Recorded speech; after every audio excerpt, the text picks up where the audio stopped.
Большинство предложений должны быть приняты, на мой взгляд. И я, собственно говоря, поэтому и подписывал. Но есть ряд «но». И не все так просто, вот как тут иногда видится. Потому что в любом правовом государстве есть два варианта принятия того или иного решения.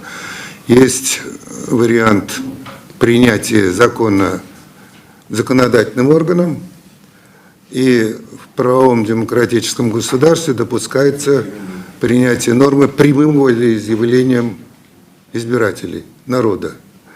Я должен сказать, что у меня вот в связи с этим по 2 пунктам или 2,5 пунктам есть серьезные возражения, с которыми я не согласен предложенной редакции. Если говорить о должности президента, я бы хотел напомнить, как эта должность появилась. Она появилась путем учреждения ее народом в 1991 году, всенародным голосованием. И это было тогда отмечено, что это волеизъявление народа, наименование должности.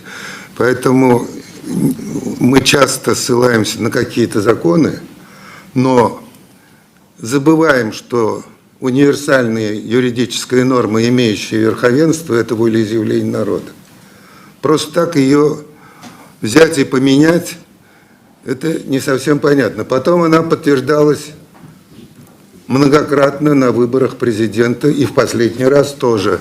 Как мы можем вот сейчас взять и переиначить, если народ голосовал за должность президента?